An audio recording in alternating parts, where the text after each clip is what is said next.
They call me Dr. Glove. They call me Dr. Glove. Calling Dr. Glove. I got the warmth against your thumb. Calling Dr. Glove. Woo! Yeah! What the fuck is up, rock and rollers? It's me, Papa Bear himself, customer services resident bad boy, the man with the plan, the settlers of Catan, Adam Pecora here. And you have tuned in to another, feeling singy today, exciting rendition of Requiem for a Tuesday. What up? What a spectacle that was. I'm lighting sparklers right now. You can't see them, but we got sparklers all around the room. That was a real big intro, you know. Your boy Gene Simmons. Shout out. What a fucking loser. Never really liked that guy. Anyway, how you doing? We're back. Episode 104. Let me do the plugs. And we'll get right into it. First of all, help your boy out here. You listening? Rate, review, subscribe. Share it. Give me a 5-star on Apple, on Spotify, on whatever you listen to. It's on there. Tell your friends. Somebody please listen to me. Get the merch at rfat.bigcartel.com. We got a tote as the main item, really. And we got a pin. It's nice. Bottle cap. You don't see that a lot. Proud of that. And some other stuff. Microwave Minutes, Justice Show. Check that out. Going strong. Good episodes. Coming out consistently. Who would have thought?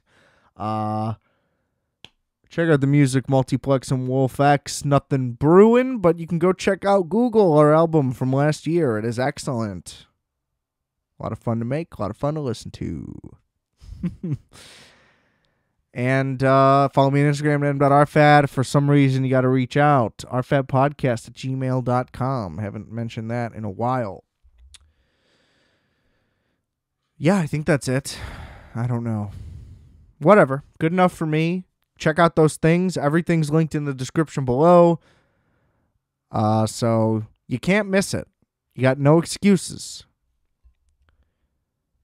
And the rating and subscribing is there too. It's not even in the description. It's just in the app. It's part of it. Who would have thought? Look at how nice that is.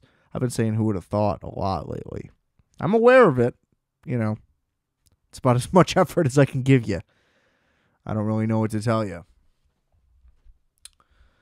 Speaking of not knowing what to tell you, we have been, as I told you in the last episode, in a bit of a transitional period over here at the RFAT Audio Studios headquarters, whatever you want to fucking call it.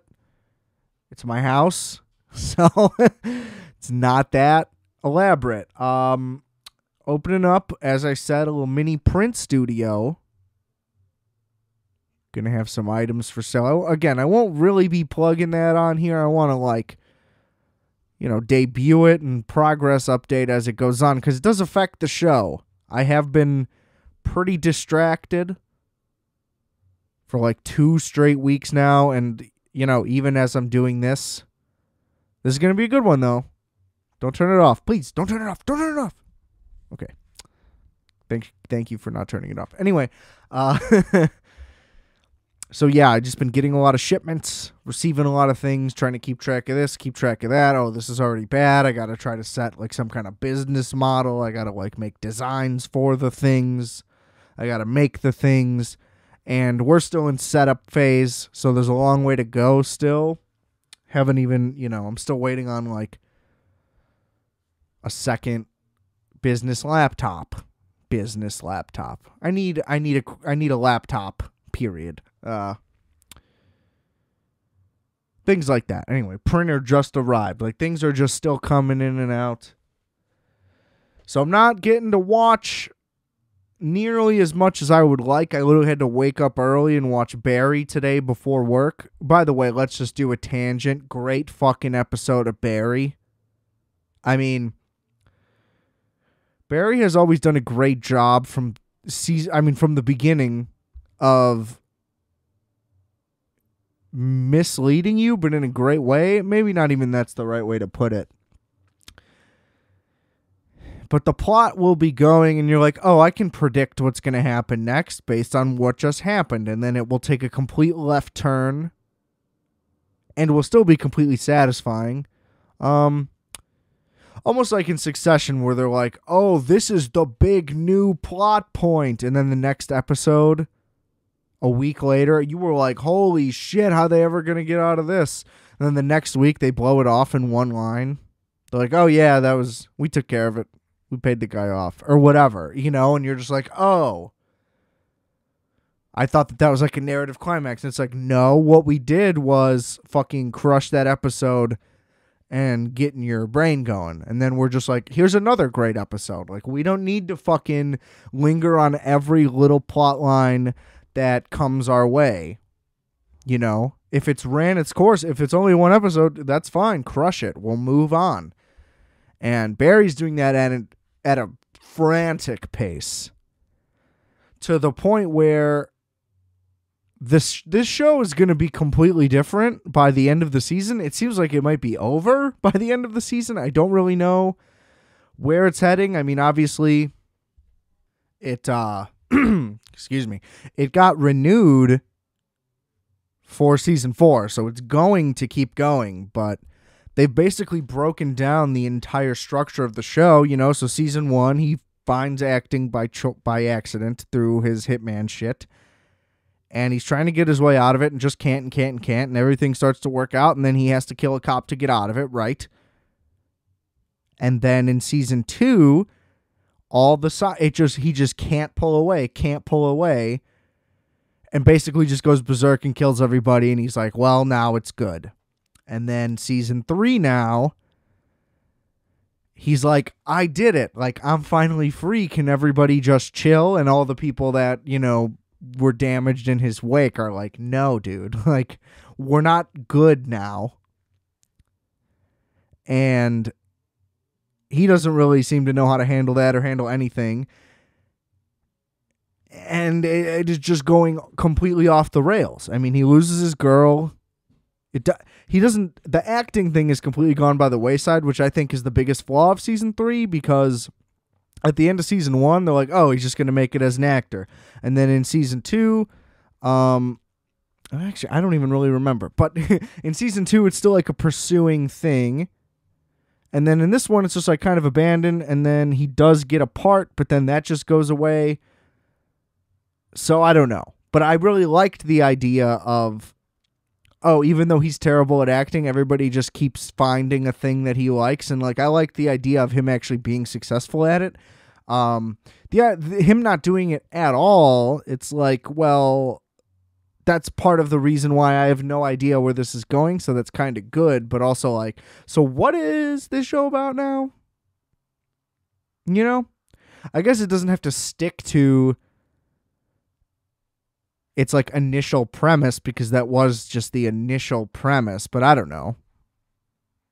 Because, like now we know all the characters and everything, so like it can go in any direction that it wants. I just kind of felt that the pursuing of that would matter, because that's still Sally's goal. That's still Cousineau's thing now. He's hanging out with Joe Montana, fun shit like that. So I just don't know. I just don't know where it's going to go, and that is thrilling. I'm so excited every week, and then every week a ton of crazy shit happens. So that's fun. I kind of wish Fuchs would just go away by now. If you don't watch Barry, by the way, you're fucking up. So catch up. Maybe I'll do like a season 3 recap when it's over. We'll see. But I loved that he goes to NoHo and Cristobal, the lovely gay couple of drug lords that's in this show now. And they give him advice for him to show more of himself. And he's like, well, I can't really say that I'm like an assassin. And he's like, oh no, please don't. And he's like, okay, I'll make her something and show her something of myself. So he makes like a collage with like Air Jordan logos and like TV show shit. Amazing. And then she shows up distraught because her show gets canceled. And so he's like, okay, I'm going to reveal more of myself to you and try to like win you back and be like, look, I'm sharing, I'm being open and all this. So he like kind of takes their advice. And she brings up like the person who canceled the show, the executive or whatever. Barry goes, do you know where she lives? And she's like, oh no, what are you going to like write her a letter or something? And he's like, no, I'll take a picture of her while she's sleeping and then send it to her. And she's like, what? You're going to break in? And he's like, no. Like, she won't ever know I was there. I'm going to like break her mentally over time. And like, I'm going to swap out her furniture with slightly smaller furniture. And it just keeps going and going and going and all these little details. And it's just so good. And she's shocked the entire time. And then he's like, yeah, at the end, she'll just hang herself. It'll be nice and easy or whatever. And she's like, you need to get out. He's like, what do you mean? Isn't that nice? I'm just going to do something for you.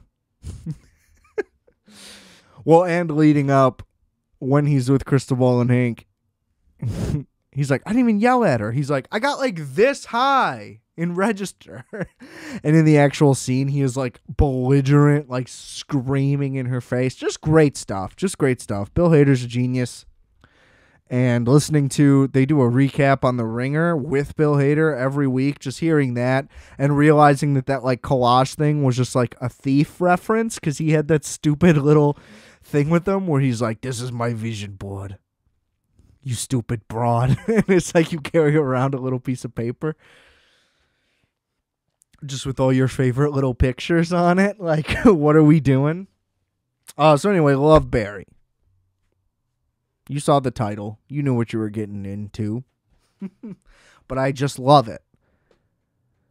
And what the fuck is going to happen the rest of the way? I have no idea. I think they only do 8-episode seasons, so there's only 3 left. And less is more just always seems to work, because I just want more. And if they did more, would it work? Probably.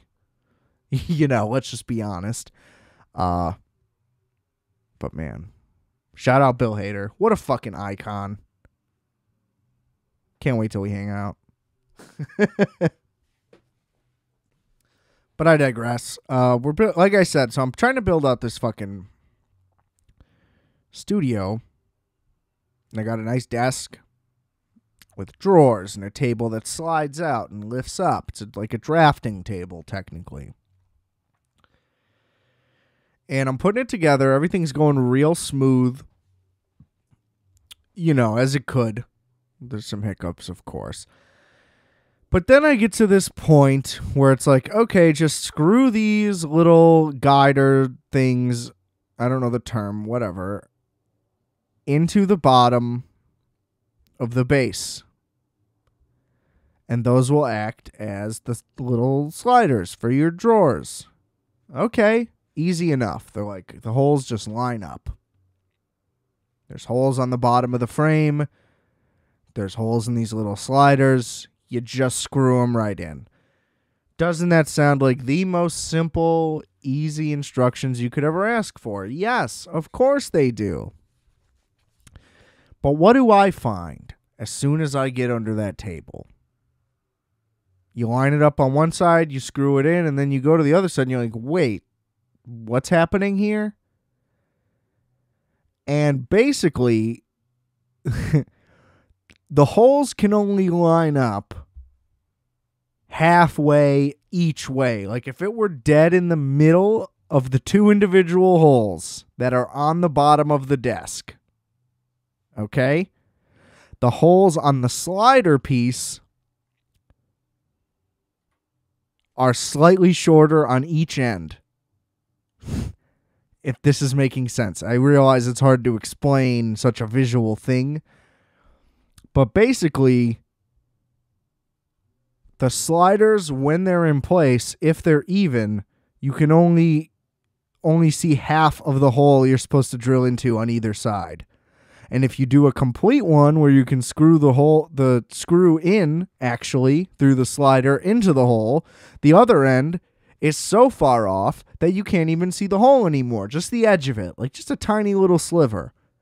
And it's like, what, I need 2 more millimeters on this fucking thing? And to make matters even worse, okay, the holes on the sliders are oval shaped, but they're facing, let's say, north and south when they should be east and west. And if they were east and west, I'd have the extra room that I need. Like, that's how small of a gap we're talking here. Like, I need millimeters of space. And there's just nothing I can do. I mean, it's just like so frustrating. It's like I backtracked through the entire instructions. And it's like, oh, what did I fuck up? I must have got real high, put on something backwards like a dumb fuck. This happens all the time. You know, you got to build and rebuild.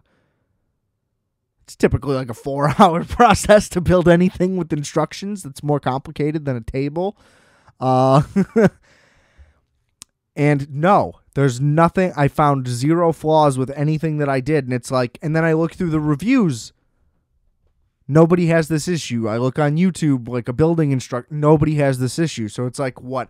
I just so happen to get the one set that has a very unique issue where everything is off by such a small amount that you can't even really report it in any way. Because what are they going to do? Like, I don't know what thing is at fault. Is the desk at fault and it somehow got built too big and what am I supposed to do? Or are all the sliders somehow too short? Like, how is this even possible? Like, what could have possibly been done differently in this mass-produced thing that this one is off by this much? And it just leaves me in a pretzel. My brain's a pretzel. I look like a fucking idiot. I'm like putting all my weight on the bars of this table. Like, can I squeeze this metal inward so I can screw these fucking things? And the answer is no. It's a sturdy, well-built desk. And it just is like the one time quality becomes a problem. You know, it's like, oh, this is so well built that I can't compensate for how poorly it was designed. Like, it's such a weird issue where it's like the thing is so well made that I can't fix the poorly made aspects of it. Like, so that's where I'm at. I just keep walking into the room and like staring at it and I'm like, maybe it'll just work now. And it's like, no. And then I'm like, well, what if I just don't have any drawers? And it's like, well, I want the drawers, you know? So I don't really know what I'm going to do. I'm trying to figure out a way to to avoid this problem without having to like try to return an entire desk. You know, I'm not going to repackage this thing up. I'm not going to lug it anywhere to ship it out. And it's just like such a giant inconvenience now. You know, it's almost like there should be quality assurance and testing, and it's just like, well, you're just fucked. It's like, okay, well, that's not ideal. And fucking the other things I bought them from Harbor Freight. Shout out Harbor Freight, great place, okay? But I get these products by, quote, U.S. General, quote, all over the packaging is made in China in giant letters. It's like, shout out to U.S. General doing America's work. This thing, it has all these intricate little spaces where like a child's hand couldn't fit, and you have to somehow hold a wrench and then screw from underneath, like within sharp metal things. And they're like, oh, put the drawer in last, but the drawer came built in. So I had to like bend within a drawer and the side of the drawer and the top of the thing, and you're like crushing your hand, and I'm like bleeding down my wrist because there's just sharp steel digging into my skin, and I'm trying to like twist a little thing with just my hands cramping up and my skin is ripping open and I got blisters. And it's like, this is what I signed up for. You know? Like, I'm doing this as a personal project. And I just want to kill myself before it even started. It's like putting this shit together is way harder than any of the other elements of this undertaking. You know? Isn't there some app where you can just be like, I got a job for you, come do it? And I'll be like, I'll give someone $40 to put this together. But that's the thing. Like, I don't trust some lazy fuck who's doing some cheap gig. You know, then you go sit on your fucking chair and it breaks because the dude put all the screws in with his hands and didn't tighten anything. You know? I can't trust that. It's a dilemma, folks. Come build my shit. Please. Fucking, my printer just showed up. They box it with a lamp in the box. There's zero padding between the printer and the lamp. They're like, oh, 2 boxes next to each other. Like, that'll just hold itself in the box, theoretically, right? Wrong, because one is a heavy printer and one is a lamp. I open up this box. This thing is destroyed. It is smashed up to pieces. Also, when the desk arrived, it was fucking... The box was all smashed in. There was holes punctured in it. And I'm like, fuck, the glass is going to be shattered on the tabletop. What am I going to do? Not the issue. The issue's just these things aren't long enough for the drawers. And it's like, well, that's not because the box was ripped. They're fucking like cast metal pieces. So, just fucked. I'm just fucked. Now I got to go to fucking Whole Foods to return a lamp. And it's like, how is that even a sentence that makes any sense? What's happened to our reality? I'm stressed out. I don't know what to say. Fuck, man. We're almost there, though. I figure in 2 weeks,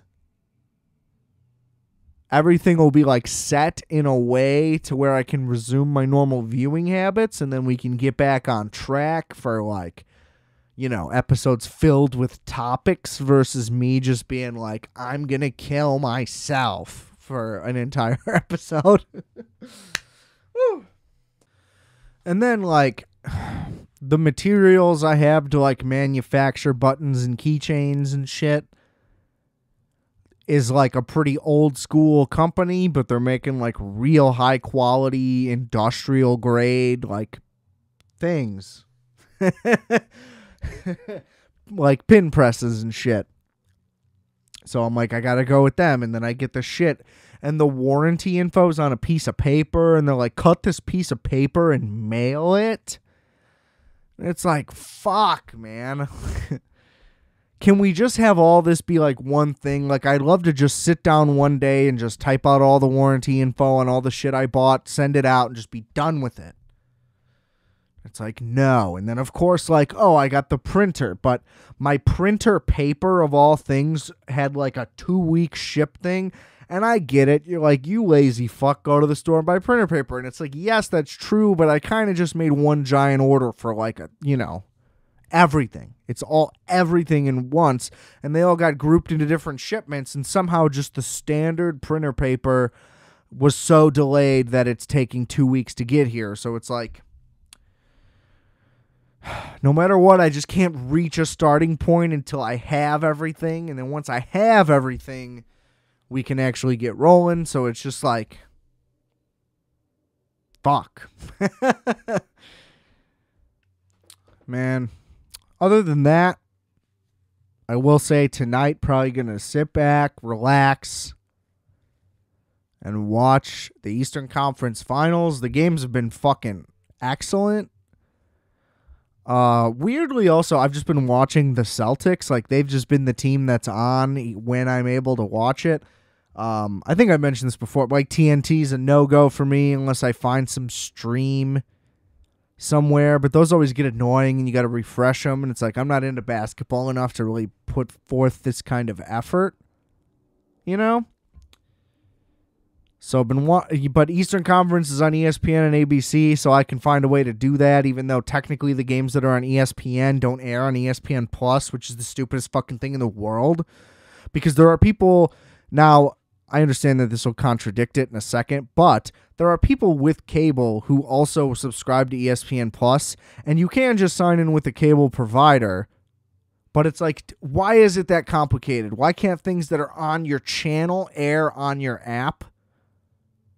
Like, I guess contractually, like, it just can't, but that's just a huge flaw, in my opinion. Anyway, the games have been fucking awesome. I'm rooting for, we'll get to the Warriors in a second. I'm rooting for the Heat just because of Jimmy Butler. He's going to be a Bull for life for me. I loved him when he was on the team. I was very sad when he left. And Miami seems to be a good fit for him. I like a lot of the dudes on the team, too, you know. I mean, Bam is just unreal. He was lighting the Celtics up in the last game. I couldn't believe it ended up as close as it was, to be honest. It was so dominant. But it's just, basketball's so weird now. I mean, where a team's up 25 and you're like, well, they might lose by 25. And it's just like, this used to never be a thing, and now it's just happening like every other playoff game, and that's kind of weird. But the intensity level has been really exciting. A lot of defense has been being played, which is great. I mean, watching regular season basketball can be pretty unbearable. But, I mean, it's always been true that sports are better in the playoffs. It has never been more... There's never been a larger gap, I think, in basketball in terms of the quality of play, at least in my entire life watching basketball. There's almost no comparison. It's like watching summer league to regular season, the way the gap has gone. But it is exciting to see the Warriors that, like, it'd be cool for Luka to get in there so early and just like be like, I'm here, bitch. Like, this is my time. But young stars don't really win anymore. You know, it took everybody a long time except like Magic and Bird. Although I don't know how early into Bird's career he won either. I mean, anyway, I'm sure there's plenty of examples of a young guy getting one pretty decently, but you get my point. Even Giannis, like, it took him those extra couple years. Like, he had to win MVP first. Shit like that. But to see the Warriors back at it again, I mean, there's almost no way they will lose from 3-1. So I figure in the next 2 games, maybe it'll go to game 6. Maybe. But they'll close that out. I have all the confidence in the world. It wouldn't surprise me if they swept. And if they sweep and they get that rest, I mean, I don't know. It's a weird thing where, like, it seems like the Heat have a matchup advantage over the Celtics, but the Celtics would be able to play the Warriors better than the Heat if I had to guess. Just because of how good the Celtics D has been, but how good is it if you can't stop Miami? How are you supposed to stop Golden State? I don't know. I'm not really a basketball guy. I'm just very into, the final 4 that are left. The NBA should be very happy because any outcome is pretty solid for the finals. So I'm rooting Warriors Heat. I mean, if they go up 3-1 tonight, which you'll be hearing this tomorrow, so sorry, then that'll change everything. And it'll pretty much just be Heat Warriors, which would be sick. But it's cool that the Warriors got back. I thought it was dumb when they got shit for signing KD because, like, they had made it organically already anyway, and they just, like, could get KD, so why not? But they made it back again, and it's like, sure, they signed Andrew Wiggins through free agency, but they pretty much built the team organically again. They didn't sign some, like, all-NBA player. He wasn't even an all-star until this season. So, I mean, they didn't make any crazy, splashy move this time, and they're just back again when nobody thought they would be. So that's just very exciting. It's always great to see Steph. You gotta love seeing Steph. I mean, he's just the fucking man, and I love Draymond Green. He might be my favorite player in the NBA. He at least was when he was still rolling at, like, his peak. I understand that he's still very vital to what they do, but, like, when they were winning titles originally, there was nobody who I admired more than Draymond Green. That's just always my type of guy. I'm a big Rodman guy. It's the only basketball jersey I own. I never wear it. It's too small. I'm not too big. The jersey's too small. Get it right, buddy. But I think it's going to be Warriors Heat. That's just what I'm thinking. I think the Warriors are going to win no matter what. The way they're playing, I think whichever team they play, I think that they got it. We'll see. Maybe I'll play some bets and maybe we'll talk about how I'm losing money. Wouldn't that be fun? Oh boy.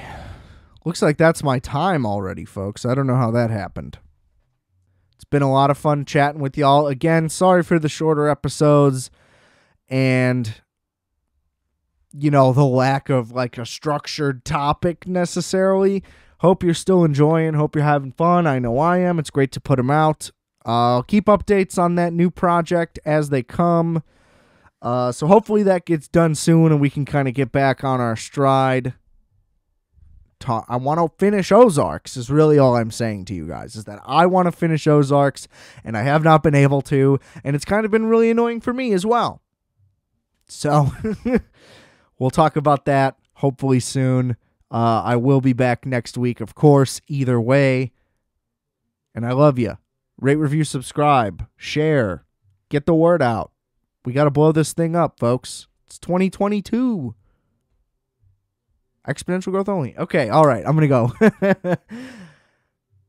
But first, remember, I are fat, you are fat, we are fat. Calculator.